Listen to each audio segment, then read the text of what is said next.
Player number one.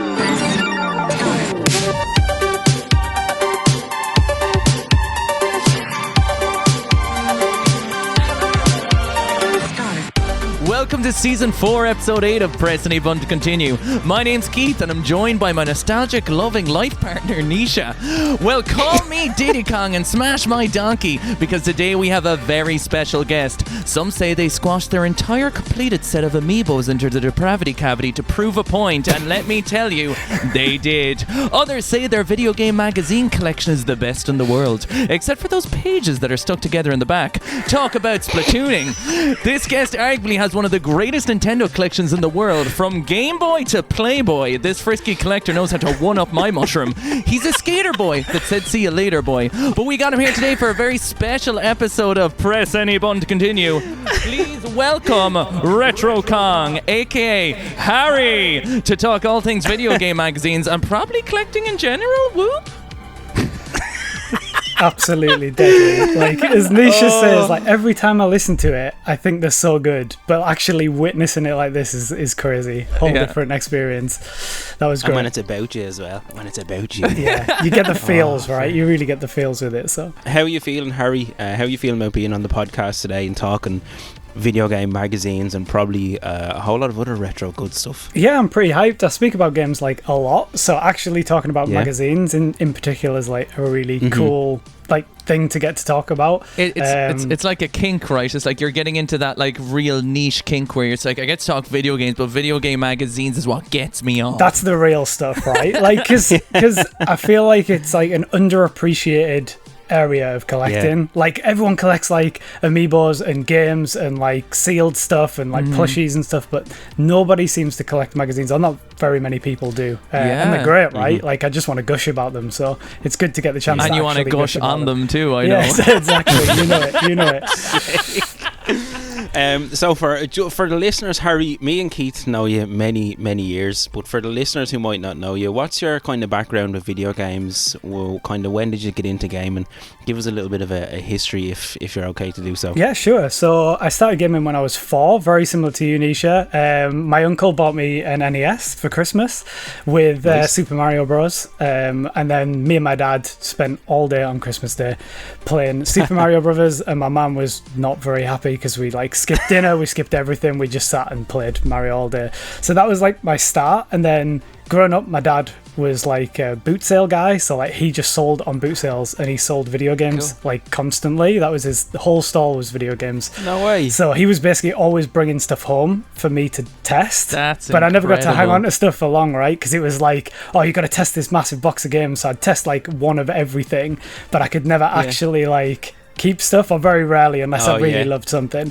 And then I'd help him sell the games on his market as well. So like, from like probably, I don't know, like 10 or something, I was like that's crazy. selling games on there. So yeah, that's like my history. And then kind of dropped out at like GameCube era. I didn't really game anymore. I was like cool skater kid, just didn't care for video games, just out skateboarding and stuff. Like Nisha, did you have a chain that went from your face down to your jeans or something like that? What was the style before I ask you about your gaming past? Not quite, but I had like I did have the like triple studded belt, and like every time you fell off, there was just like the holes in the back of your t-shirt, and like everything was ruined from that. Like, and you had the jeans that every time it rained, it slowly absorbed them like a bounty roll up to the top of your knees, and you're walking around like 6 stone heavier, being a mad lad. For sure, yeah, it was mad times. Love it. So then from the GameCube, you kind of stopped, you kind of slowed down. Yeah, is that kind of like me and Keith were the same. We were talking about how you kind of start going out, like maybe you're going to the pub and it's all about that kind of start partying and stuff, and that's how for me it felt, kind of games kind of fell by the wayside. Or just meeting other humans outside can do it too. Do you know what I mean? Really? Yeah, that can also help. Yeah, I was just die hard into skateboarding at that time, like so much, and I was out like from dusk till dawn, like every single day, just skateboarding. So I didn't really get much time to like play games. I had a GameCube, but I think like my only game was Tony Hawk's Pro Skater 4, because I was like, I'm just a skateboarder. That's my entire personality. This was your identity. Yeah. Thank God I put the whole skater boy thing in the intro, so I did a little bit of research there. It worked.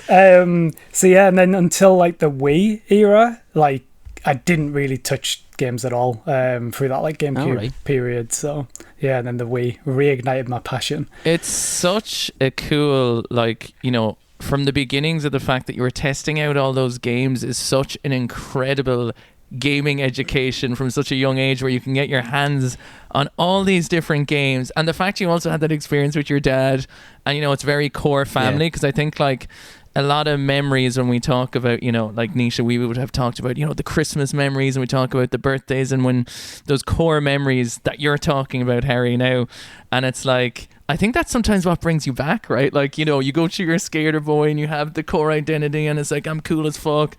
But then we're all really just like, I'm having a sad day today. I need to play like my cozy games, you know? But I was curious, did you have any, in those experience of testing all those games, was there anything that stood out to you? Like, did you get to play more than a minute at a time, or how did that work? Yeah, I mean, it was short bursts, right? Because my dad wanted to know if the games worked, but there was always like specific titles that, like, if they were in there, I was going to purposely play them for longer. Like Super Punch-Out's one I remember playing like loads of. Uni Rally, I don't know if either of What's you it have ever called? played. Uni Rally? Uni Valley. I don't think of that Rally. Uni Rally. Yeah, so it's like Uni Races, it was called in America as well. Oh, it was Rally. like you're on like a unicycle and you're like flying across these tracks. It's on the Super Nintendo. It's an incredible Oh, cool. game. Like, it's just underrated. Do you have but a it's- physical copy? I do. Nice. I do, Well, I know do. what the cover for the episode is. Yeah. And Harry, what got you into, so when you got back into it around the Wii, what got you into collecting? Like, you have a really, really cool collection. Have you always had this stuff, or is this stuff that you got back into and started collecting like a couple of years ago? Yeah, so strangely, the only thing I actually have from my childhood, I've got two things. I've got an N64 controller, randomly survived all of the selling. I think it's because it's like melted, so there's like a big corner bit that's just melted in, so it's like, yeah, I guess Nice. they couldn't trade it back in the days. Yeah. So yeah, there's that, and then there's a Donkey Kong Country cartridge, strangely enough, that I actually got from Blockbuster, cool. and it's still got the Blockbuster like rental wow. sticker on the side, so it's like, That's Nisha's, like, that's like foreplay for Nisha. Do you know what I mean? yeah, you man, probably I know, but love- like, if he can get a little, like, particularly if it's a bit scuffed looking, do you know, which is why he likes me I so love much. Like, he's ready to go with that. Stickers. Oh, yeah, I stickers, think I've man. seen your you've got it's like the play, what's it called, the cartridge where you put the Game Boy carts in. Oh, the super. It's the Super Super Boy. Game Boy. Yeah, the Super Game Boy. Yeah, I'm sure I've seen your box of that, and it's like really tight, but you like really love it. Yeah, like that's I love it. yeah, I like the It's in bits. It's in bits, man. But I love it so much. yeah, it's good. But It's this sure it's had a is- good life. This is the interesting thing about collecting, and I was kind of like talking about this in the last episode I did when I was just talking about, like, you know, your attachments to the different games you have. Like, I've noticed recently that, like, the stuff I want to collect is just anything. Like, I played, you know, I've talked about it before, like Buffy the Vampire Slayer recently, or Sonic 06, like real no, like Buffy's a good game, Sonic 06 is garbage, but I had so much fun playing it. Even though it was such an ass game, that like I wanted a really lovely copy of it, you know what I mean? Because it's memories, you know, it's like a photo album. It's like I want it for my shelf, you know? All your collection's all really pristine though as well, isn't it, Keith? Well, Yours is fucking you know, slick. Like, I mean, it's But- slicky good, you know? I don't know. so what got you back into? What was it? What was the catalyst for change that got you back into Harry collecting retro video games? And where did you start? Honestly, disposable income. So like as soon as Yeah. I got a job, and I was working at CEX, right? So Oh, wow. for me, it was like dream scenario, because I always loved games. I'd started playing the Wii and I'd started playing Xbox 360, so like that reignited my passion for video games.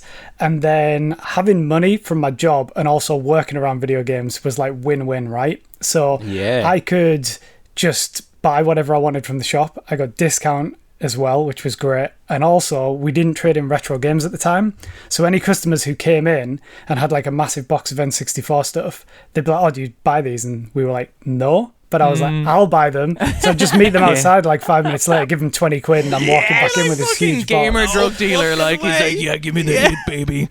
Oh So- my I'll god. meet you around back. Yeah, exactly. Yeah. So like Deadly, man. that was how most of my collection came about, was through like No way. CEX years, because like I just got the opportunity to buy so much stuff through that. It was great. So fucking hell, man, it's such a cool way to get loads of like retro stuff when people are just like, I want to just get rid of it, and you're like, yeah, sure, come on around here. Like, I mean, you generally do have probably one of the most impressive collections I've ever seen, specifically for like Nintendo, and it's like, have you ever looked at it like, what is it to you at the moment? Is it like surrounding yourself with all those good vibes? Is some of it memories? Is some of it like the, you know, the fun of collecting? Like, is it like, you know, say for instance, like Nisha and I were talking, Nisha was kind of thinking he's kind of moving into the realm of like, I might sell, you know, Nisha used to pick up everything. And he used to say he used to take anything, but now he's kind of maybe, you know, going down to maybe what he specifically wants. Are you trying to go for like 100% completion? Are you trying to go for bits and pieces that you like? Or is it Nintendo specifically, just to give the listeners an idea? Okay, so yeah, kind of similar to Nisha, I used to buy every single thing. Didn't matter what it was, I would buy it. Like, I was just addicted to collecting. I think at my peak I had 6,000 games, which will give you some sort of like idea of like how big like my collection was. But I didn't really ever play Mega Drive or PS2 or PS1, so I just decided to sell a whole lot. I was like, there's no point, I might as well sell it and then get the money and just reinvest it in like Super Nintendo and NES games, because that was like my real passion. So I downsized a lot for that, really, just into the stuff that I love rather than the stuff that I don't really care about, just for the sake of building a collection. Because I always used to be like, oh, I'm going to try and get to 10,000 games, like that's my goal. But I kind of stopped that, and I went for a full Nintendo 64 collection for a while. But again, I was like spending 25 quid on like a sports game, and I was like, why? I'm never going to play it. So I kind of fell out of love with that. So it was just, now it is just the stuff I love, and sprinkling in a bit of magazines. It's like I find the odd thing when looking through a magazine, which I'm like, that looks amazing, and then I buy it because of the magazine, right? So that all sort of like links back to the nostalgia of like spotting a game for the first ever time, not looking at it online, not watching all the reviews that are out online. It's just purely what I read in the magazine, then I'm like, wow, that looks amazing, and then I go and buy it. So it's such a pure way of finding new games, because we get so oversaturated with, as you said, like trailers and reviews, and we're told what to think about something before we get to experience it ourselves so much. And I know in video game magazines there are reviews and whatnot, but for the most part, a lot of times there's an interview with the game that's coming out, or with the developer, or, you know, whatever's happening, or they're very personal, hands-on approach. You know, like game journalism has obviously evolved a lot in the last like 20 years, and like I can't wait to really get it into the meat of this, because I have so many good memories buying video game magazines and the different types I got. But I did want to ask you one thing before we get into it. Okay, let's do it. Here we go. If you were to give me, like, I know, so you're primarily Nintendo, right? Like, that would be your forte. I need, just so people have an idea of how, you know, your taste, you know, your sculpture, your top 5 Nintendo games of all time. Hit me right now. Go. Top 5 Nintendo games. Okay, Link to the Past. Oh yeah, Donkey Kong Country 1 and 2. Can I have them as like one place? Like, if you're gonna, you I don't know, Keith or Nisha, like, you know, one pick you're choosing. Super Mario World. Nice. Oh, GoldenEye and Banjo-Kazooie. Ah, very good. All absolutely solid titles there. What's your favorite console? Super Nintendo, hands down. Super like, Nintendo, it's not even a contest. Yeah, I can actually see all the games in the background. It looks like, do you have like 4 copies of A Link to the Past, or 3 copies? I think it's 3 copies. Yeah, he was just slowly putting emotion there to his face, being like, you know, don't say anything.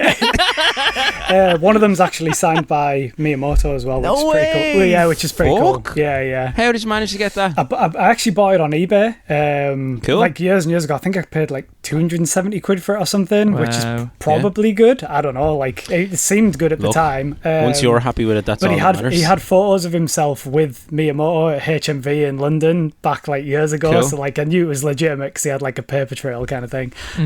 So yeah, that's really cool. That's pretty slick, man. I'm trying to I'm peeping up at the over your shoulder, and just there's N64 games down below as well. Very cool. Right, well, when we get into the magazine side of things, this is the crux of it here, and I have in front of me the magazine that you sent over to me, Harry, that has inside it the ad for the ill-fated orange South Park cart, which is an absolute thing of beauty. But magazines, man, they're just looking through them now. Like, there's an ad here in this one. This one is from, what date is this one from? February 1999, and there's like a poster for Ocarina of Time in it. It's just incredible how it brings you back. What was it that got you, or what was the first magazine? Do you remember picking up your first magazine? Or Yeah, I don't think I remember picking up my like actual first magazine. I don't think I've got that memory on lock. I mean, I've got a lot of very good memories with magazines in general, which I'll get into in a bit. But I think like CVG, Computer Video Game Magazine, was like the first magazine I remember having, and a couple of like Edge magazine issues as well. I remember like my dad had around, because my dad was a big gamer too, so he would be buying them and I'd just steal them, right? So like that was how it worked. So yeah, early days was definitely like CVG, which was like is a really cool magazine. I don't know if you've read that one before. I don't think I do. And Edge is one that, Keith, you gave me a couple of copies of Edge magazine, didn't you? I can't remember Edge. There was a couple like back off in the the top day. of my head, if I was just to kind of say the one. So Games Master was a magazine I used to get all the time, which was like huge. That's crazy had all the companies in it. You know, it wasn't dedicated to one thing. It was just a gaming, and you used to always get the posters with them as well. I remember in the time of like Dragon Ball Z Budokai 2, I'd be getting them, and I was so fucking excited. And there was a Dragon Ball poster in there that I'd lose my mind over. But this really is like, for me as well. Like, I'm trying to think. Obviously, it was Nintendo. There's a couple of Nintendo magazines. There was the Nintendo official magazine, which is the one that I have here. Because I don't think we had Nintendo Power over here, did we? Was that only in the States? We didn't get Nintendo Power, but we had Nintendo official magazine, which has changed names. Like it's got a crazy like history. So it was like Nintendo magazine system initially, right? Then it was Nintendo magazine, then Nintendo official magazine, then official Nintendo magazine. So it changed its name slightly through all the years. So it was like super complicated, but that's always been present since like the early 90s, really. Because I remember my friend was collecting Nintendo magazines, and I don't know, from issue whatever, it was spelling Nintendo. So the spines was all just white, and it was the red Nintendo, and you had all the collection of them together for a certain period of time. And he has the full set. Deadly. Very, very cool. That's the official Nintendo magazine from like the Wii DS era. Is that one. So I'm like 10 copies short of like a full set, because it spelled Nintendo, then it had Mario's head, and then it was like the Wii U console on the spines after the Nintendo. Yes. Oh my god, I remember that. That's crazy. I remember as well, what I used to love about them was, like, obviously they came with demos in certain magazines, but they came with DVDs as well, right? The fucking DVDs are the funniest things you will ever watch. Like, they're so of their time. And you know the way, like, everything up to like the GameCube onto the 360 was like everything had to become super edgy. So I found these like recently these DVDs that when I opened them up, there's trailers on them, and there's a trailer for Burnout 2 where there's a real street racer coming up talking about how he's like broken the law and all this stuff, and his name appears at the end of it. It's like he's like, yeah, I go 200 down these lanes and I fucking hate everyone, and it's like Brian McFadden or whatever it is. Like it's so crazy. Like the adverts back in the day though, they were like so edgy. Like I think the Nintendo like Play It Loud series was like my favorite adverts ever. Like they're just so cool, and they were so like edgy. Like you couldn't get away with it today. Like you couldn't have those adverts today. Like Nintendo would be cancelled. Like everything was so like super hilariously like sexist of its time. So cringe. Like it's like horrific really. But Sega kind of forced them into that kind of edgier style though, didn't they? And then when PlayStation came out, because they were all about being futuristic, and like the Matrix era kind of came out, and it was all that kind of style of sleek coolness and metal looks and dark. And the tribal kind of SP was a real moment in Nintendo's history that really showed was. that. For sure. But it's mad. Like having looked back over magazines, I have actually a couple of magazines that have survived from my childhood. I think I have two. But the thing that kind of blows my mind to looking back is, like, I can remember having to wait like a month for a magazine to come out, be it for a tip, some help, waiting for a review or the glimpse at a new game. Like, I remember getting stuck on the Water Temple in Ocarina of Time and literally waiting about 3 weeks for a magazine to come out, because the magazine I had was doing a guide like bit by bit each month and had got me up to where I was, and I couldn't figure it out. And I can actually have the memory of going to the shop and picking up the magazine on the day it came out and running back to the house and being like, okay, I have to fucking get through here. But it's a thing that it's totally gone nowadays, having to wait, that anticipation and that building up. And that's one thing for me that really makes magazines special, is when you see little hints and tips and tricks and stuff like that are really, really cool. And but then also there's previews in magazines for the likes of the Orange Cart that never came to be, and also things like they will like imagine up what they think, say, the newest console is going to be. Yeah, like, this is what they had like DS mock-ups was it? Of like Mock-ups. Yeah. It's crazy. I've seen like where they do like fans write in and like draw how they think the next console is going to look and stuff, and it's so cool. Like, I feel like we're incredibly spoilt now with the internet, right? Because you can get stuck on a game, 2 seconds later you can be watching how to do it on YouTube, right? But like you said, Nisha, that waiting a whole month to find out like how to do this thing, and you're asking around the schoolyard and you're like talking to all your friends and you're like, how the hell do I do this? But like you just wait for the magazine, pull it off the shelf, and there it is, like there's your answer. And you sprint home and like, oh my god, I can finally beat the Water Temple. It's been annoying the shit out of me for months. It's having so much art in your hand as well. Like, you're like, there's so much beautiful art in all the magazines, from the covers to like, you know, the different PNGs they would have had in it, from the posters you get with it, you know, from the early conception. Like, it is really a holy grail of finding things that were, because, you know, you saw a lot of game previews that, you know, there's no videos for a lot of these things. You know, a famous one that does have a video that I've up in one of my Nintendo magazines upstairs is, you know, that original trailer for the GameCube Zelda game. Do you know, that has that like 3D animation of an Ocarina style Link and Ganondorf fighting and stuff, do you know? Incredible. Like, that's just like such a cool piece of history to have. And also having something tangible in your hand is just so lovely. Like, it's not like the idea of waking up on a Saturday morning and getting like a cup of tea or a coffee, whatever, and flicking through a gaming magazine versus being on your phone flicking on something. You'll probably just end up looking at some weird gaming drama that has nothing to do with anything, you know? It's just so nice. It's safe. It's cozy. And it does obviously remind me of being a kid as well, because like my mum used to take me, I used to get Sonic the Hedgehog comic books, and that was my introduction to gaming magazines, because they'd be like around in that section as well.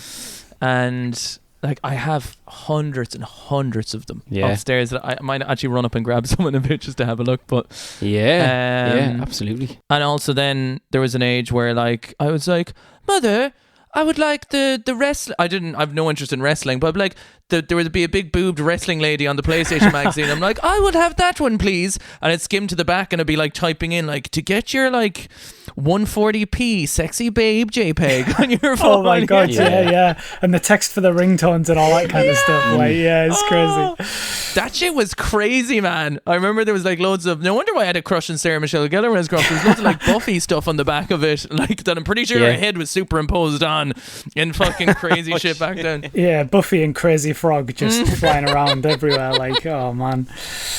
Even like I'm looking at the back of this one here, and there's all the like the third party like N64 controllers and all, really cool bizarre looking controllers, and the free gifts and mail away, the idea of mail away, you know, you put a $5 in a fucking envelope and tick a box. I remember ordering my first ever CD.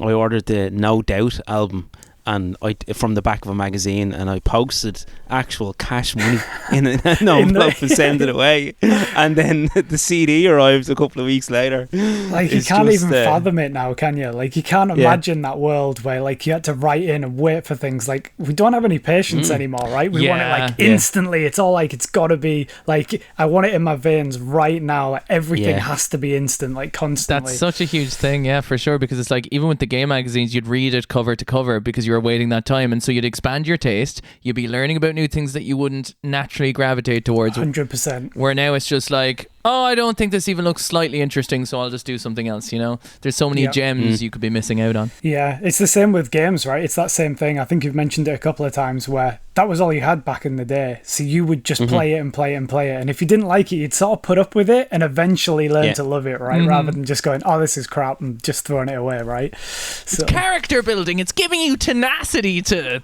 you know, stick that marriage out. yeah. I have to say, I really like the idea of what you did there with saying you'll read a magazine now. So for new video games that you're going to buy, or if you're buying new retro video games, you'll look at a magazine and pick it out, because it's almost like that is almost like getting into a time machine, and it's like being in a retro or a rental store, like a Blockbuster or an Extravision or something like that, and it's taking you back, and it's a modern way of living life back then, and it's a really cool. I'm gonna do that. I'm gonna like read through this magazine more, and I'm gonna pick a game, because I noticed one thing that I do remember from read magazines is with the Nintendo official magazine, it has the little Nintendo Awesome tag in the top corner, you know, the little triangle tag. Yep. When they're reviewing games.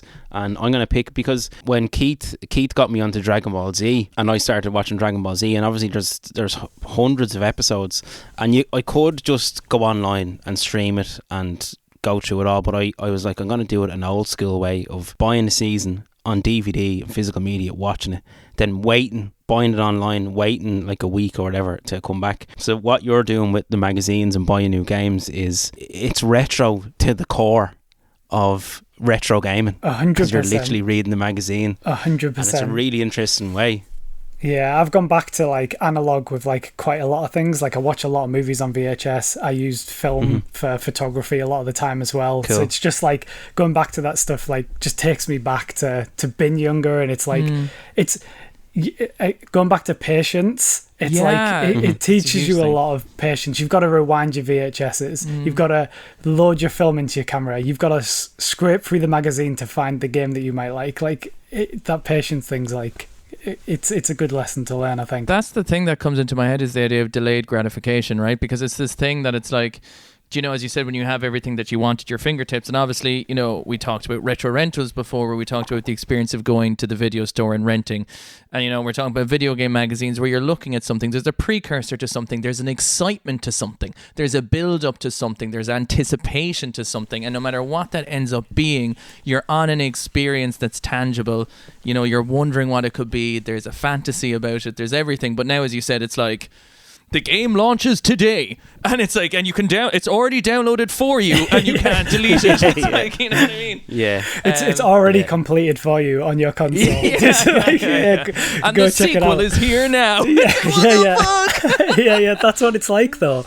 But honestly, I highly recommend flicking through a magazine, picking a game, and buying it, because like, the first time, I only did it fairly recently, and like the gratification I got from doing it, and the best thing was, it's actually a Japanese game that I bought, so I can't even play it because it's an RPG, so it's like all in Japanese, but I've got the box, I can read the manual, well, I can't read the manual, but I can look at the manual, right? Yeah, and just the art, like, just having it is like so good, and I think there's fan translations and stuff, which I'm going to play it, because it's actually a game called Marvelous, Another Treasure Island it's called, and it's actually Eiji Aonuma, who produces Zelda. No way. It's actually like his first game that he directed and worked on. Oh, cool. And it's like this really cool RPG that looks like Link to the Past, and I'm like, wow, like as soon as I saw it, I was like, this looks amazing, and I've since looked it up, and yeah, it's got like incredible reviews, but I bought that purely off the back of just seeing it in a magazine, thinking, that's the coolest thing I've ever seen. Yeah, that and looks slick. And you're going to remember that, because that's such like a today core experience, because we talk this idea a lot about like new retro, which is like, there's so many games we haven't played, you know, that are retro, but it's like so I played Banjo-Kazooie for the first time about 4 or 5 years ago, and you know, that experience, and we talked about it in a whole episode, but it's like, that was insane to me, because I felt comforted like I was a kid, but I was experiencing something new and my mind was blown by it, but it also was super cozy. Like it's such a lovely, and then, you know, you add magazines to that. Or my friend came over recently and we did a thing where we tried to do like a rental night, where we went to CX and we rented like as many garbage games as we could, the €1-2 Barbie Wii games, whatever we could Yeah, have. that's the way. And it was just such a blast, which I think all three of us need to do. Yeah, I'm down yeah. for sure. Yeah, that sounds great. Absolutely. And what about so when you open up magazines, one part that I quite like is sometimes there's like bits from the editors and stuff like that, where they're talking about stuff at kind of to open it up. It's a nice kind of a soft opening to each magazine, and then when you get to the back, it's all you're talking about people writing in and set readers sending in their idea of what. Could you read one out to us? Hold on, we'll get one in this magazine here. Because it would be a great idea actually if we could read little segments, maybe just to give like a flavour of what some of them were like. Do you know? Well, in this magazine, right, there's one. It's called Your Nintendo. Is the segment, right? It's in Club Mario, and it says time to discover another N64 freak's favourite stuff and check out their N64 den. So it's actually he sent in a photograph of his current gaming setup and his gaming collection, and for this kid to be able to look back at this magazine is insane. Basically, he's sitting there in front of his CRT TV. He has his N64 set up. He has Ocarina of Time box. So cool. He has VHS in the background. He has the Millennium Falcon toys. He has pictures of I think it's him and one of the guys. Is it one of the guys in the magazine playing Turok with him? And it's just it's such a blast from the past of I'm gonna send in and see if my picture gets chosen and then also here's the other thing is they have competition nights, and they have people who have won copies of Turok 2. And they're all at this big huge event, and they all have box versions. And then there's fan art. There's all the people drawing pictures of Zelda, and it's just there's loads. There's a whole reader section. It's called reader chart. So it has your art, and then it has people just writing in comments. Here's one, right? I'll read out one, right? So one person says, I've only recently bought an N64, but I'm worried about the Dream Pants and Grey Station 2. Is Nintendo planning on doing anything about it? And then the guy kind of talks about it. So stuff like that. Imagine writing a question like that, send it in the post, waiting weeks, possibly months if it's dependent on the issue, and then it's one tiny little segment in the back of the magazine. Yeah. But how special that would feel for you to be read out. It's shit. There's so much depth to a magazine that only now as an adult I only appreciate. It's a time capsule as well. It's that's exactly how I put it. It's a time capsule of that exact era, and I don't think anything comes as close to encapsulating that whole era as a magazine does. Not even video. 100%. I don't think it does it justice, because you have so much of it. You're hearing people's writing, you're hearing how people talk, you're seeing how people use the images, you're getting all the personalities, the advertising, everything is there. Yes. Speaking of humour, I have a pretty funny one right here from PC Zone, right? And it's a review of The Sims 2 H&M fashion stuff. It got a dump review, which is a man taking a shit in the picture. And it says, God. "Oh, honestly, this can fuck right off," is the title. What? I swear Does it actually say that? does, yeah. You serious? That's the title of the review, man. Oh my! I'm going to read this out here. I don't know how suitable this is. We can cut it out if it's not. But here is what I think happened, but did not happen. At a recent party, this is a review, by the way, by the actual person who writes this. At a recent party, when one man in a suit met another man in a suit next to a punch bowl filled with molten diamonds, one man said his job was, for want of a better description, to pump out awful money-sponging updates for The Sims 2. The other man said his job was, for want of a better description, to generate soul-destroying advertising deals for a clothing company. They both signed at this point and looked into another one's vacant eyes. Words weren't needed. The content pack was created then. "Harold, what's wrong?" a wife would later ask her bedraggled husband. "This one's really bad, Sarah," he would admit. "It's 60 sodding outfits from H&M and we're charging £10 for it. People will still buy it," she insisted. Harold raised his hand and struck his wife across the face, spilling his scotch on the carpet. The carpet they'd bought with that devil money.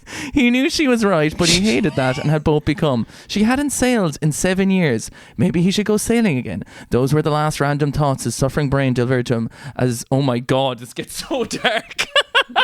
Needless to say, Harold isn't alive after The Sims 2 H&M review from PC Zone for The Sims 2. So this This was a review in a magazine. Oh, That this got is what dark. there was a lot. Fucking- There's a lot of that shit from the edgelord times of people thinking. Serious, There's a lot yeah. of unchoice words as well that you wouldn't say today. Yeah. Obviously, on this Of time course. as well. But like that's It's fuck. edgelord time capsule of. Like, that's a review Yeah. someone wrote for a video. Exactly. They had in CVG, actually, going back to that magazine for a second, they had like a section called it's said like this. So it's draws what you done is the name of the section, like spell all incorrectly. And then like you got a dog turd if your drawing was obviously like traced or they thought your image was shit, basically.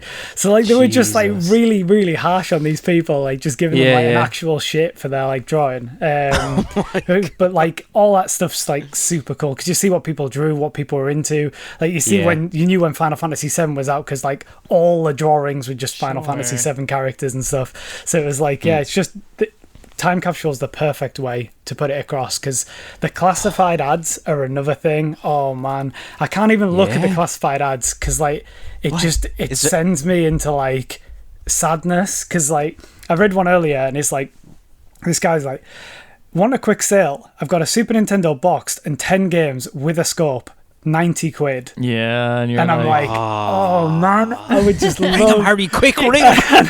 you might still have the same number. He might still have it. It's just and you look down the list and you see like some games like Castlevania Symphony of the Night, which is like a big one, obviously, like 10 quid Yeah. someone wanted for it, and like the classified ads and hell. stuff, and it's just like it's all like so crazy. Yeah, But yeah. but just looping back to something you said before as well about writing in and waiting to actually like find out if you got in. I actually have a story that so basically in CVG again, there was a section called Melting Pot, and the Melting Pot was like a section where you could submit your own video game like idea. So you had to write like 500 words or something, and then you'd draw an image and you'd send it in and they'd like score it out of 5. So they'd use the same scoring system they used throughout the whole magazine. Cool. So me and my dad were like, oh, we got this, we'll come up with a cool game idea and like send it in. So we did, and we got in an issue of like CVG where like No way. yeah, That's well, our game is in incredible. there, and it was called Foul Football. And the Right. whole premise was like you've got to like hack the shit out of people rather than like score goals. You can still score goals and get points, Yeah, but but it's it's all just about beat the like shit out of snapping everyone. someone. Yeah, just snap someone's legs kind of thing.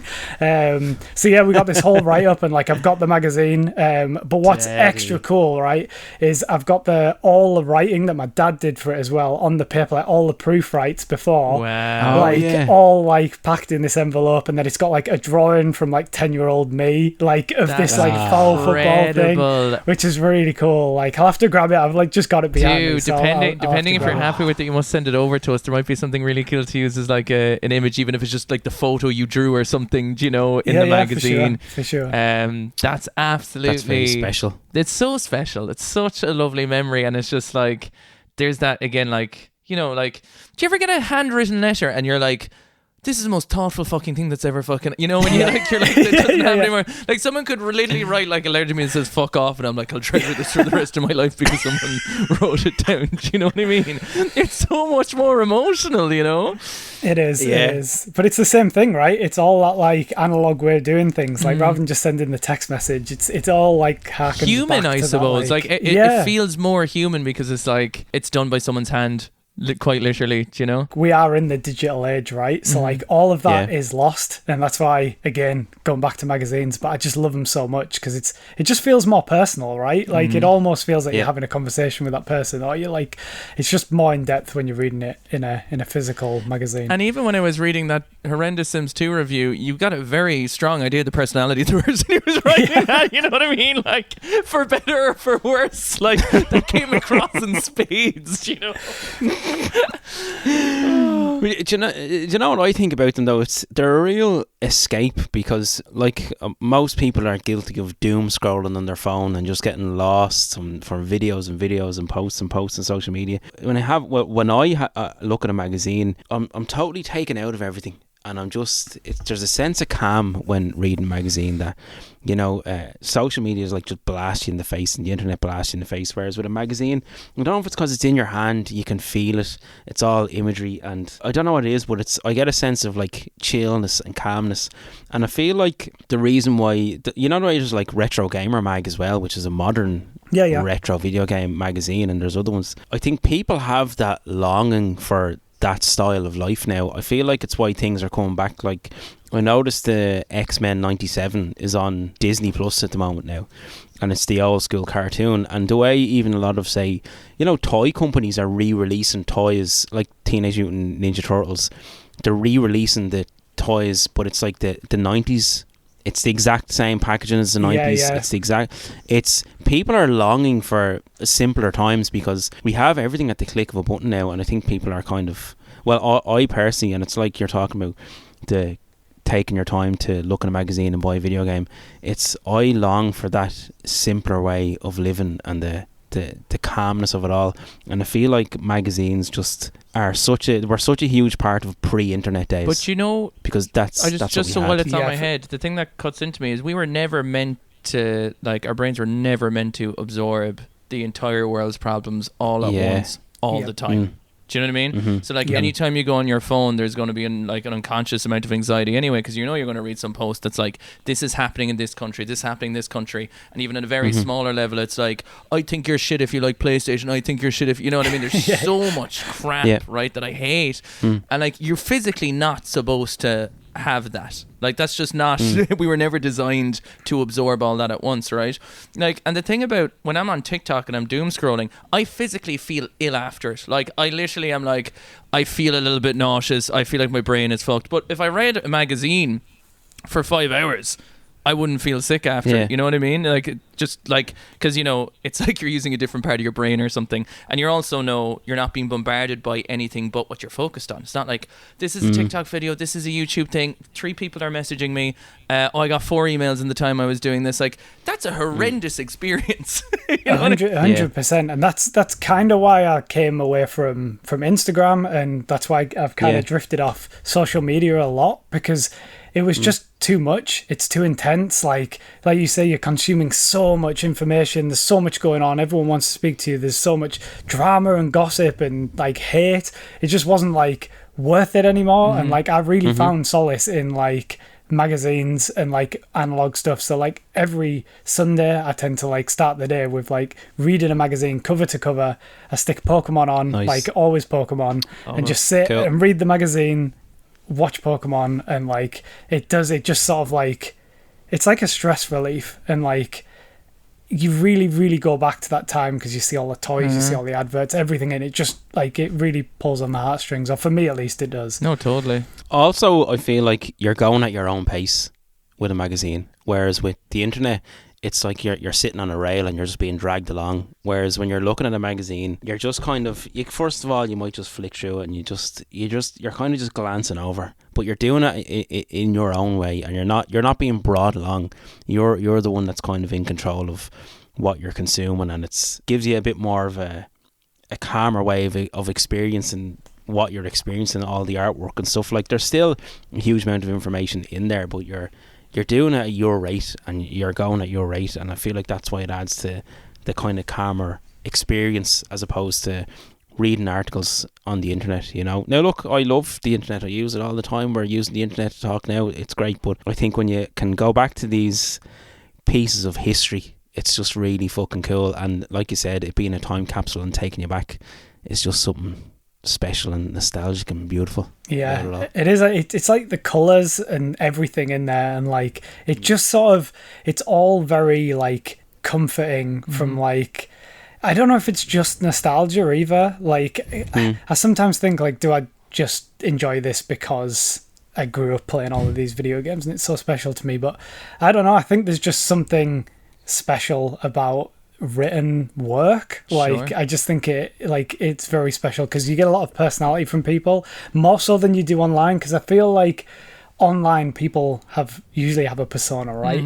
And like, or they're doing something to appease everyone else rather than what they actually like. Mm-hmm. It's just all about the likes and the clicks and all that kind of stuff. Yeah, you're making what works, not making what you should be making. Yeah, exactly. Whereas in like a magazine, it's just your personal opinion. It's how you feel, like, and you're putting that across. And back then there wasn't this fear of getting cancelled online and everyone like hating on you because you give Tears of the Kingdom a 7 out of 10 rather than the 10. Like, you know what I mean? Like, you're not scared. You weren't scared of that back then because nobody could get you. What they're going to do, write an angry letter. But this is the perfect thing. No one can get you.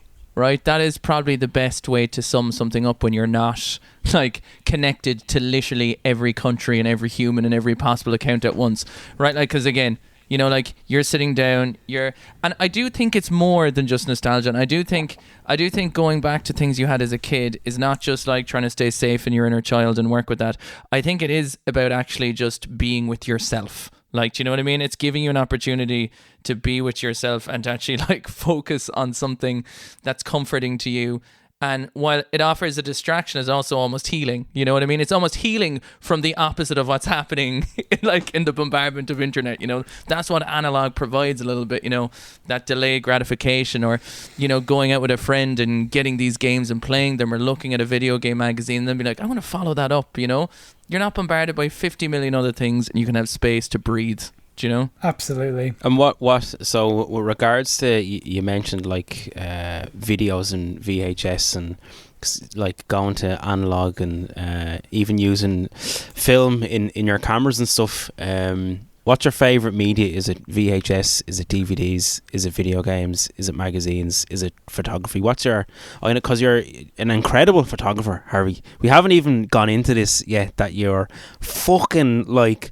I remember like seeing your stuff coming up on Instagram when you were doing a lot of video game stuff, and I was like, how the fuck does he do this? And I'm there with like a Nokia 3310 trying to... Yeah, but Yellow, like, that's literally... Like, I put Pokemon Yellow in a tree in a plant in my house and think that's artsy. And then this fucker... It's so cool, man. It's incredible. Like, actually, sorry, I was going to ask you about what your favourite is, but I want to get into, actually, if you don't mind, your photography, because it's fucking incredible, man. Thank you. And now your nature stuff and your... I don't know the right terminology for it. I don't know, what is it called? Like landscape photography. Landscape photography. That's the word. It's mind blowing, man. Thank you. Was it like, were you always into photography? Did that come through posting on social media and then you got into photography, or what way did it go? Yeah, absolutely. So it was all about Instagram, to be honest. So when I got into Instagram, I was just using my phone, taking photos. Yeah. And then I picked up a digital camera because I was like, I can probably just get a nicer photo, right? And I remember just like changing the depth, like the f-stop once, and it was like everything in the background was like blurry, and I was like, whoa, this looks like professional. Something clicked in your head that day. Yeah, and I was like, okay, this is cool as fuck. Like, this is for me. And then slowly I just started taking photos of like amiibos, like outside in my garden and stuff, and like trying to like put them in like real world scenarios and stuff with the camera, and all of that just like clicked. And then I think I realized, oh my god, I actually like love photography, and like I really like that as like a hobby. So yeah, that's how I got into photography. That's so great. It's amazing how, like, because we talk about this all the time, like, people don't realize the seeds of gaming, and like how, you know, it's led to this conversation today. It's led to you know, being interested in video games, just take photo for Instagram, and then not having a bit of traction, so you actually got into photography full stop. You know, like the wide-reaching effects and the butterfly effect of just being so passionate about video games, you know?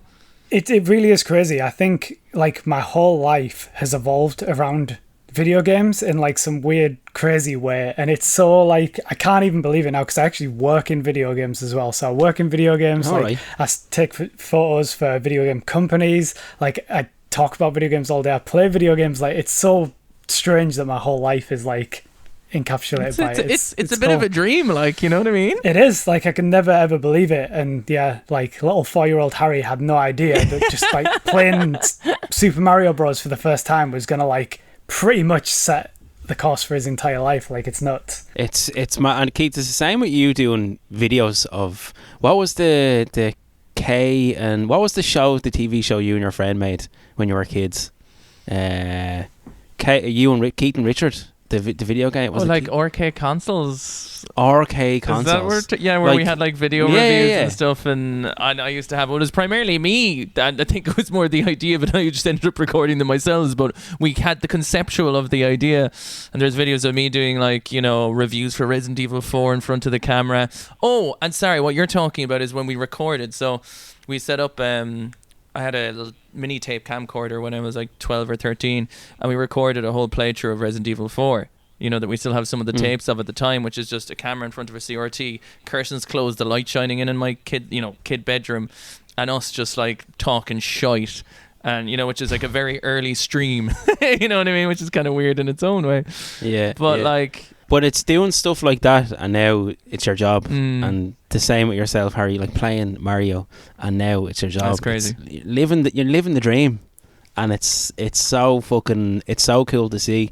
And it's like, video games had a bit of a bad rep, when you were younger, and you fucking nerd, or you fucking geek, absolutely. And you might shy away from things, and it's great now that people can be like, yeah, I'm a fucking nerd. Yeah, I love it. It's brilliant, and you can have that confidence, and it's a lot more accepting to be a video game enthusiast, or to have that as your hobby, and not to be fucking shunned for wanting to sit in a dark room and play Zelda for 8 hours. But this is what I mean. Like, I was saying before, like video games allowed me to learn to love what I love. Do you know what I mean? Like, as in 100%. They allowed you to love what you love, and then you wear that as a badge of honor, and that's what you're passionate about. You know what I mean? And that's great, and people hopefully will gravitate towards that energy. I did want to swing back around for 1 second, because I had one or two questions I want to ask about video game magazines that I'm curious about. Harry, what is the tier list of video games? Like, what are the best ones in your opinion? What are your favorites? I think in my head that there's obviously like, Edge is a big one, Game Master, and the Nintendo magazine. There's the PlayStation official magazine. There's a plethora of different Xbox stuff and whatever. Is there a few that come into your head that's outside Nintendo?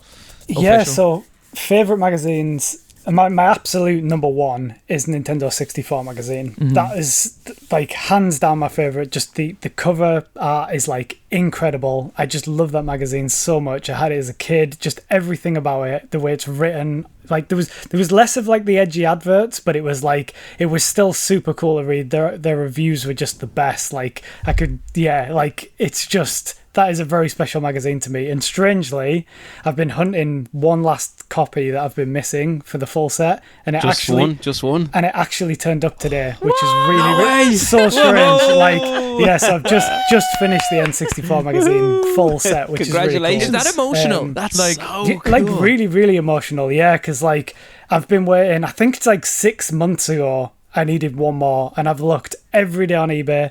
I've contacted people who I know sell them for like a living. Nobody's had this magazine. I just haven't been able to get it anywhere. So yeah, luckily I finally found it on eBay the other day and just bought it like instantly. It's just like turned up. Putting like the final puzzle into your child heart. It's like, is that like inner healing? Like you were reading them all the time, and then you get the last one. Do you know what I mean? It's such I'm gonna start crying. Such a momentous occasion. It's over, because another cool thing with N64 mag was So nice. it came with all the little like tip books. There was loads of like different tip books and things like that came with it, which were amazing. And what I actually do, this is similar to like finding a game and buying it because of the magazine. There's like a challenge book where it'll be like score like 10,000 points on 1080 snowboarding, like beat this boss on Zelda in under 3 minutes or something like that. So I'm actually achievements basically. Yeah, achievements, but in like written form. So I've got this little challenge book which I'm going through and doing all of the challenges, and there's like a blank box in the book for you to like fill in your time, so you can go back. Harry, and I'm so sad. Like off. I would never want you to do this because it defeats the purpose of what we're talking about. But I so wish I could watch you doing that as like a video. You know what I mean? Where you're like, I'm gonna do all the trials of this. It'd be so cool, man. So yeah, N64 mag's super special. I think there's a lot to that. I think CVG, Computer Video Game Magazine, is a special one. I think that's mainly because me and my dad wrote the game and like got it in there, so that one's special. And then Official Nintendo Magazine is obviously like another big one, because I'm just a big Nintendo fanboy, really. So like it was just like, yeah, there was Nintendo everywhere, and it was just perfect for me. And then recently, like Super Play. Super Play is like a really, really cool magazine. If you haven't checked it out, like 100% do. Is that Nintendo orientated as well? It kind of, but it's got a little bit of everything in Okay. it. But it's like you guys will definitely like, because it's very anime focused as well. Like it's like, yeah, it's really, really anime Dude, I focused. just thought of the There's a greatest huge idea section. for a podcast ever. We should just literally read out cover to cover a game magazine. Like, That would be cool. Like, It's a great idea. it'd be, first of all, it would be great and easy. But second of all, like, imagine, or just reading review. I don't know, man. Like, probably should. That is a cool idea. Probably should cut this out, but we should probably be like reading out reviews from different magazines. Like, you could pick any game and read out every review from like loads of different magazines. Yeah, I think that's a really, really cool idea. We should have Harry to come on as our reviewer, Well- and he comes on and reads fucking reviews, man. And we critique Harry, you're in now. We You're have a in. segment. I don't know. We I didn't think, even I think ask this you, is but a you're whole in. idea of its own. Segment. I feel like I like that. I feel like this is a whole idea of its own. I feel like that's such a big beast. You could turn it into its whole idea. There is a lot there, and that just goes to show like And how you good magazines already are, right? have all the collection. Where I mean, we have the resources. I've got the back catalogue, guys. Like, yeah, just call upon my resources. It's all good. Will you do me a favor, right? I'm on 57 minutes here. I would love to just run up and just find some of my magazines just to have like an idea, because I have a whole like box of them. Feel free to chat away if you want, but if you want to have a little pause, just No, because you work away. We'll That's keep cool. the conversation going. I'm gonna quickly grab the. All right. Nisha, it's have just- a wank it's there. Good luck, literally mate. just Yeah, I'll have a wank. Go on, yeah, you work away. What's Harry getting in the background here? Oh. Is this the final N64 magazine that arrived? Oh no, I've put that away properly, It's all sadly. good, it's all But good. yeah, the final one was like a Star Fox like cover. It was like super cool cover. So I sat and Deadly. read that earlier because I was like, oh man, Nice. I'm so hyped to have this. But Yeah. this is the issue that That looks computer and video games. so like. I should wait for Keith really, because he'll be jealous. Oh, yeah, he'll yeah, be jealous yeah, that I yeah, showed yeah, you this yeah, without yeah, him. yeah. So I've got it here though. So yeah. Holy shitballs. I would just like to show you this, okay? This is a Nintendo What's- official calendar from 2006. There's just like, you get calendars all the time in your video game magazines. Look at the fucking artwork. Like Ocarina of Oh my Time, God. Majora's Mask. Bring it into the middle of the screen a bit more, can you? Yeah. Oh, look at the that! Super Mario Bros. Super 3. Mario. Three. Wow. Oh, I've actually got that tattooed on my leg. No That, way. Oh, dear. Yeah, Sorry, the Wind we're going Waker through one. Yeah. lots of GameCube calendars here at the moment. Dance Dance Revolution Mario. Like, Man, This is cool. class. So- This is so cool. But this is what I like about magazines. You get all this free stuff, right? You get the calendars and the yeah. posters and like even all the little knickknacks. I think there was like with Nintendo 64 magazine, there was like a little rack to put your like N64 games in, so you could line them all up next to your TV. That's which so I've been trying to funny. get for a while. Have I ever told you my story about what I had one of those racks, right? And I had all my GameCube. Hold on. Sorry, we took a break and we never came back. We don't have to say. We don't have to segue back into it. Hold I on. think we're fine. I will leave it Yeah, in. no, we'll no. leave I it think, in. I think this is We'll fine. leave it in. You can clearly hear the passion and excitement of what we're talking about. I think Yeah. it works. It's true. It's true. So let me very True, quickly. So true. I had one of those racks right into King Charles, and I loved him to death. He was stupid though, but I loved him to death. He used to run in a circle as fast as he could, and then hit the wall every time. And he ran around so much in a grass circle in our garden. There was just a piece of missing grass in a circle, right? And one time we were playing Vice City and he was in the kitchen. We had pizza on the floor and he kept trying to get it, so I put his leash just under the chair of a thing, just so like he wouldn't like run over and grab it. And what happened was he ended up like the chair was light enough, so he ended up moving. The chair moved with him. He screeched, he panicked and started running and galloping. Took the chair through all the pizza, then went up to my stack of games and pissed on them. Literally just like leg up, pissed on all my GameCube games. Every GameCube game I have there has dog piss on it that I had to clean out and go for. Oh man. Oh, which is just madness.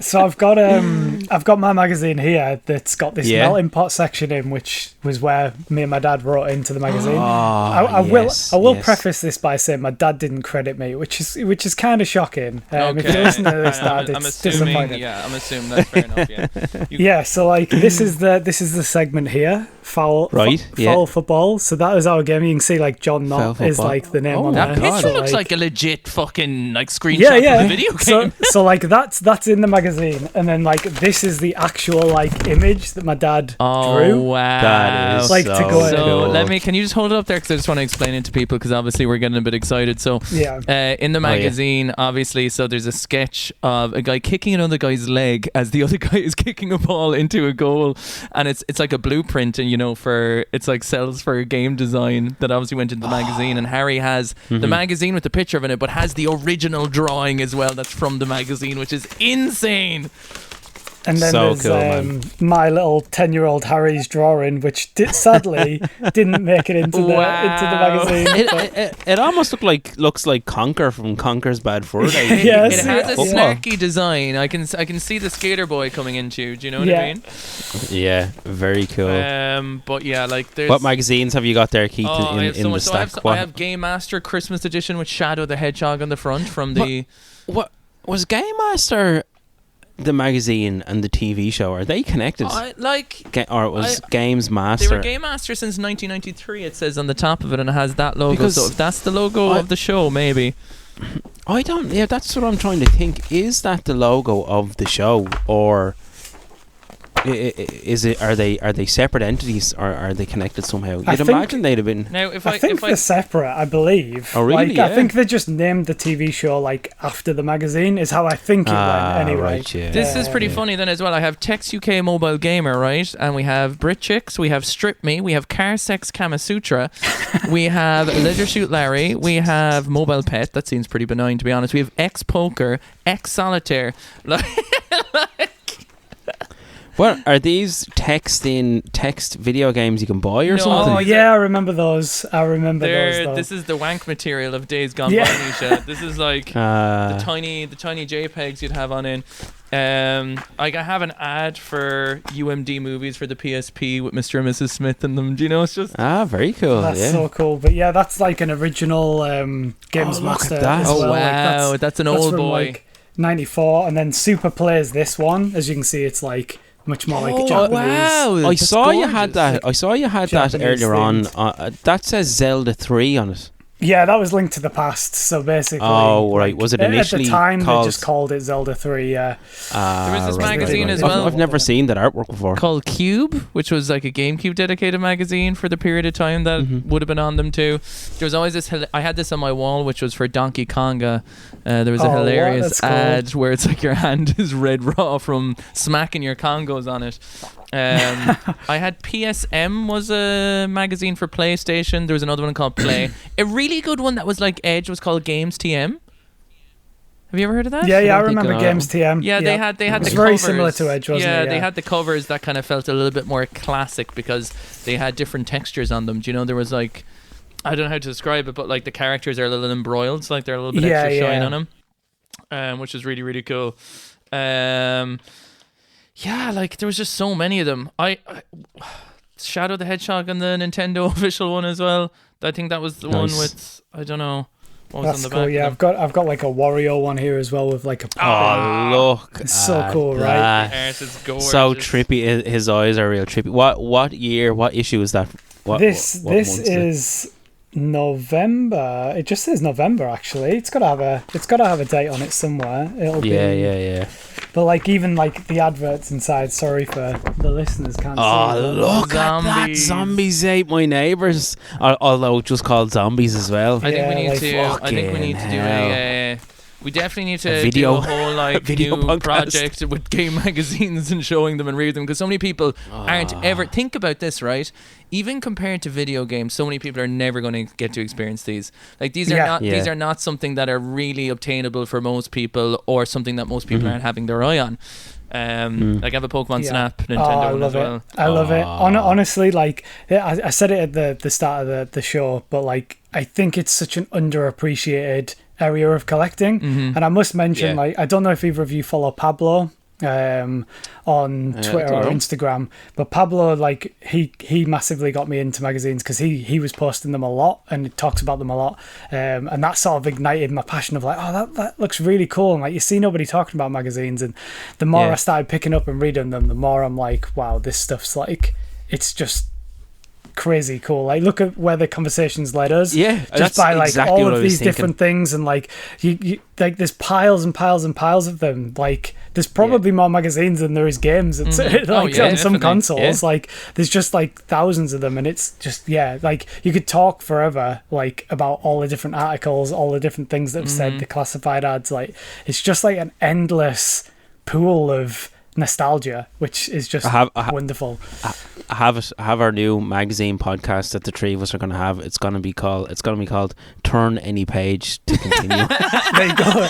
Perfect. We got it on it. That's it. Not that we have plenty more time for more projects. Don't worry about it. Yeah. The thing what's really cool as well is I have a Nintendo magazine here with the Mario Kart for N64, and it has a Game Boy magazine inside it as well. So it's like, no way. You know, that's like paper, isn't it? The one inside. It's like newspapery it's like kind of quality. Yeah. Which is just so cool, and I really, really encourage anyone, like, you know, I'm sure you can probably go to like a garage sale or something and you'll probably find something about the place, but if you come across something and, you know, you think you might want to switch off for a while and have that experience of, you know, reconnecting with yourself with the passion of something you love, like video games, because it's always really easy to connect with yourself when you're really passionate about something and you're focused on it. And it's a great way to switch off from the world while also having a time capsule, while also experiencing loads of people's personalities. And people who might not even be alive anymore have written in these things, you know what I mean? It's like, it's a really cool avenue to have. I do have one question left to ask, is where did they go? Because I don't have them around me anymore. Like, I don't, like, in the last 5 years, I'd say, maybe a little bit more, my shops don't stock them anymore. Yeah, so like it's quite hard to find game magazines these days. The only ones I tend to buy, I buy Edge for the actual cover of the magazine, because like the covers are just like 10 out of 10. And then Ninty Fresh or Switch Player, I don't know if you've heard of either of those, but they're like a modern day magazine that are still going. So they're doing some great work to try and keep it alive, but I think they're just bought through their website. And then Retro Gamer is like the only other one, but again, you need like WH Smith's is like the only place that like tends to stock them, like, and you might find one in a supermarket if you're like super lucky, but it's they just sort of faded out, and like nobody seems to care anymore.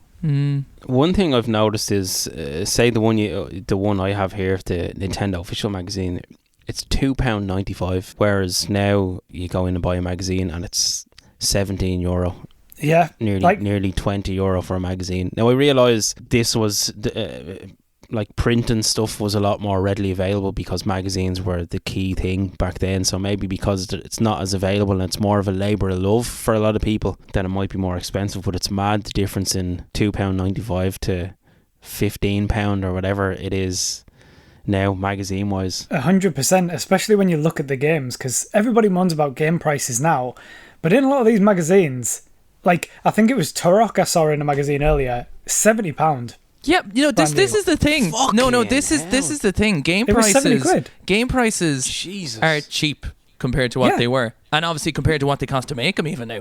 Like it's incredible, because we just went through a lull where they were extremely cheap for a while, because I don't know, I guess everything was booming. It was like 40-50 quid, yeah, right? but £70 back then is a whole lot more than £70 now, do you know? 100%, yeah. Like I had Star Wars on the NES, and it had a sticker on it. It was Boots, and it was like $99.99. That's crazy. Fucking hell. Which is crazy. It was £100 for a NES game. Holy shit. And you think, that's like early 90s? Yeah. £100 for a game. Like, I don't know what that translates to now, but that's got to be like, I'm going to say 150 easy. Maybe and more, even maybe today, more. and even by today's standard, more again. You know, because pound to euro, everything is probably €200. Like, what does? I'm very out of touch. I got Final Fantasy VII Remake, but I think it was only like €40. Like, what does a AAA fucking PS5 Xbox? €80. €80 is the standard price. But here's the thing, right? Like, we're in a time now where this is not sustainable, because what's after happening is the amount of people who've lost their jobs. Like, none of this AAA business is sustainable at all. Like, it's just insane. Games are taking 7 years to make. It's really going to be obviously creatively stunted. If you have to make a game for 7 years, you have to know what's going to sell, because like that's people's livelihoods as well. But it's just like the amount of people who've lost their jobs, which is so sad in the last year. Like we're talking like a third of most of the video game industry, I think. Which is wild. It's crazy. I was speaking to Gemma, my partner, last night actually, and we were talking about new games, because we were saying there's loads of stuff coming out that we want to play, and luckily we're in quite a good position financially, but like she even said to me, she was like, buying a video game's a luxury, like a real luxury item these days. Like you really have to like consider the purchase. Like, do you know what I mean? It's like you got to be like, oh, can I really afford it this month? And that's like, we're not in like a hard position either. So if you're like struggling, like it's terrible. Like it's just sad that can't, like it's not like super accessible anymore to people. And it's all, especially hard or physical copies. Copies. There is a huge weird change going on, because like obviously people are like, it's going to be weird to see how things go, and I guess this is what puts us more back to the analog times too, and the tangibility, because so many live service seems to be the easiest way to make money now. You can release a game that's like half finished and you can keep patching away, and people are spending so much money on them. Like, I mean, you even look at like Pal World recently, which even if it might have faded away as quick as it came in, they've made their money in a second for releasing something very unfinished.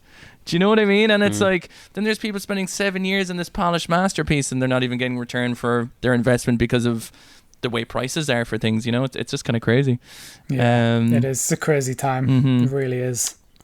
I hope there's not another video game crash coming. Like, do you think that's possible this is the thing with indie games, because people can still make really incredible smaller games with a smaller company. True, and I'm a huge indie game fan, like probably more so than like AAA stuff. But it's like, I even think with indie games, we're getting to the stage where like it's a little bit rinse and repeat. Like everyone's trying to do like a Hollow Knight, everyone's trying to do a Hades. Like, don't get me wrong, I love those games, and like I'm a massive advocate for indie games, but I feel like even indie games are sort of starting to move that way, and a lot of indie games kind of aren't indie anymore. It's like they've got that much money, they've spent that much money on it. We're moving out of the realms of like indie, so it's like Hollow Knight 3 can't really be an indie game when they spend like 100 million on it, you know what I mean? Yeah, absolutely. I think it's... sorry, go on, Nisha. One thing, with regards to back to magazines, that, and I think I mentioned at the start, is Nintendo Power is, amongst like the retro community, is a notorious magazine and everyone loves, but it's not one that we had. Is it one that you collect? Are you interested in that magazine at all? Do you buy it, or do you have any thoughts on it? So Nintendo Power is one that I would love to collect. I haven't got a single issue because it is so damn hard to get hold of. Is that what it is? Yeah. Yeah, I can't seem to get one, or for a reasonable price anyway. I've seen a couple on eBay, but they're just like crazy money. And I've got a couple of friends in America who have been like, if you ever see a Nintendo Power, please grab it for me. But like, they've never found them at a decent price either. And I don't know how much you follow the game market in America, but game prices over there are like insane, like crazy price. I definitely have a Nintendo Power from like, I'd say, when did they finish up? Oh, I don't know what year it was when they wrapped up. I went to New York when I was like maybe like 12, I think. And unless I'm imagining this wrong, I'm pretty sure I have something from like probably 2005, maybe, if they were still kicking then. You might do. Yeah, the final issue was 2012. Okay, so it was definitely still going then. Yeah. But I'm assuming the newer ones are probably more of a dime a dozen, are they? Or are they all... Probably, but I think it's so sought after. It's got that like tag of like, oh, it's Nintendo Power, like everyone's worth money. It's kind of similar to Pokemon cards, right? How that sort of had that boom of like, even like Oddish like is worth like 100 quid because that's what I say when Nisha diddles my ass hairs. Oh, Jesus Christ. So yeah, like, so I think Nintendo Power is not... It's one I definitely want to collect for, but it's gonna have to wait till like the prices drop, because American prices are crazy. I don't know if you've seen like the price of like Pokemon Box, for example, is like nearly a £2,000 game in America, whereas it's nowhere near that over here. Like it's crazy. And then I'm like, just back from Japan and everything was like €1. yeah. It's insane. Imagine if you could get some sort of technology, some sort of like booster cart that you plugged your NTSC-J cartridges into, and it translated it into English. You could get fucking Chrono Trigger and that fucking surely whatever is you want. possible though. I think it must be possible for like a programmer to actually do that. Like, surely, I'm surprised nobody has like done that. The text is just put through whatever the little system thing they got going on, and it, because they have this thing. Have you seen the? And look, I know we're kind of spreading off, and now we can finish up soon. But do you know the way there was that Nisha, I sent you an Ocarina of Time playthrough speedrun where when they were playing it, the game was also making the game with like the original Triforce piece that was cut out of the original game. So Games Done Quick, was it? It was in Games Done Quick, but it was an actual like in real time creating the game as they were speed running it type thing. Like, so if that and it was creating like an actual engine for the game for like a new ending that included Breath of the Wild in N64 graphics running on original hardware. So like if you can do that, there must be a way to translate a game. Translate live, there was one thing that I didn't mention actually about magazines that I really wanted to sort of just mention quickly. I think another massive thing, and this is like a huge draw for magazines for me, is like all of the games that never released. Yes. Because there's so much stuff that got mentioned. Like Mother 3 was a big one, right? Like there is actual. Did that never come out? It never came out on the N64. Right. So like, there's like images of gameplay and stuff, but it just never happened. And it's just so cool to like look and see these games that like or stuff with different names as well. Like this, like you saw Zelda 3 before, right? It's not called Zelda 3. It's like it's so cool. So like, fucking motivated now about all this chat. I'm like I'm hyped up, man. We need to make something with this pile of magazines I have here. It's so good. It's such a good resource, right? Because there's so much, and like not everybody has them. Not everybody reads them. Like thousands of people have like Super Mario World and probably play it fairly regular, right? But like not many people are getting all the information, all the like nostalgia goodness from these magazines. Like it's just not happening enough. My brain. I want to spread the word. You're doing a great job because my brain's on fire. Like imagine if each episode of a podcast was like 1996 in gaming, and you're just like pretending like it's today, and you're just going through the magazines. This game's going to become. I don't know. There's just so much there. Yeah, 100%. I think like that's such a cool idea. Do you watch My Retro? Is it My Retro Life? On YouTube? Yeah, on like, YouTube. He does a similar thing, right? He's got all the videos from when he was a kid and he goes through and like he talks over it. But you could do exactly the same thing with magazines. That's like so cool, and it's like oh man, I'm such an advocate for magazines. I just want everyone to This is copyrighted by Preston Bond to continue. Anyone who steals this idea will be sued and murdered. Harry, you are now contractually obliged to work for us for free. Thank you. But please don't rush out and buy loads of magazines, because then the prices will go massively higher up. Because at the minute you can walk into a game store and like you'll find under like the dusty shelf in the corner that there's like a stack of magazines, and you pull them out and the guy doesn't care anymore, and he's like, oh, they're like £1 each, and you just walk out with a big handful of stuff. Where you can't do that with games, right? Everyone knows they're worth money. So I think it's a really like cool and affordable way of collecting that not many people do. So it's like really like this cool little niche thing, and there's a really good community around it as well. Cool. And you feel part of the community within the magazine, right? Like all these people who've written in over the years and drawn pictures and like doing the reviews, you feel like you're part of that, even though it's it's like we're inside each other ago. You know what I mean? It's like it's exactly like that. It's like Jesus Christ. It's wild. It's like it has brought out a certain energy, a giddy nostalgic, got me excited. happy energy. I know. I saw that when you stood up. Did you see that? Did you see that when I brought down a pile of magazines that I wasn't strong enough to carry, that I was like a kid at Christmas, being like, Dad, watch, Dad, what, parkour, Dad. Strategically holding them in front of his crotch as well. Yeah. Oh no, I really use the waistband technique, which is a classically sought after school technique. Do you know what I mean? Now, if anyone pulls up your shirt, you're fucked. There's just a cock up there. Long live the waistband technique. This has totally kind of fired me up though, with regards to magazines, because I think I have I've less than 10 magazines in total maybe, and every time I look at them, it's difficult to describe the kind of level of nostalgia that I get. It's totally different to playing video games. It's a really powerful hit of nostalgia. I don't know. I think maybe it's just one that I haven't explored as much as the nostalgia around video games, the nostalgia around watching VHS. And magazines are newer, and it's one that I definitely want to explore a little bit more. Sorry, go on.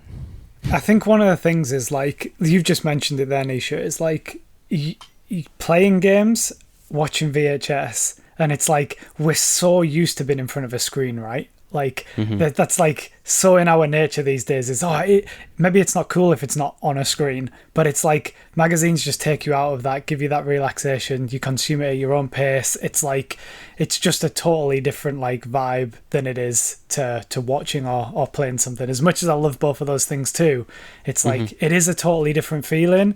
And even like you said, the energy of just us chatting has been like quite relaxed in a lot of ways, and like it's felt really like cool and nostalgic as well. And you get to kind of feel like a kid a little bit, you know, at the same time while feeling like an adult. It's a strange middle feeling. You know what it is? It's excitement, it's wonder. They still exist. They're still there. You can go back to them. You can experience them when they want. And, you know, you can always keep the memory of all these different things alive and going, and you can share them and be passionate about it. And I think that's incredible. For sure. Yeah. And I feel like we've talked a lot, but I feel like we're going to have to come back to this, because I feel like I'm going to kind of get stuck into magazines over the next couple of months. Couldn't even talk about demos that come with the magazines. Like, you know, that's a whole episode in of itself. There's so much. I have a list of topics that I haven't even touched on, because I had so much. I had so much more prepared to say. Yeah, so like we'll have to have you back on another episode, Harry, if you're happy to do so, and chat more about video game magazines, because I feel like we could. We're literally starting a new podcast. It seems to be there, all right. Which is very cool. Before we wrap up, Retrokong, aka Harry, you beautiful son of a gun, where can people find you? Do you want them to find you, first of all? Are you kind of sick? I mean, we have talked a lot about how you're like, ooh, people. Yeah, they can find me on Twitter at Harrick87 Retrokong, and on Instagram it'd be Harrick87 as well, which maybe one day, maybe I'll return, maybe, we'll see. Oh, well, maybe if we could get like a stream where you do those achievements from the book would be pretty cool. Well, Harry, thanks very much for coming on the podcast. We really, really appreciate it. It's been a really cool conversation. Really, I'm going to chill out downstairs now afterwards and just read through a magazine and fucking just probably have a wank or something. That's my line, Nisha. It's not the Nisha. No, Nisha. Sorry. Bye. Bye. Bye.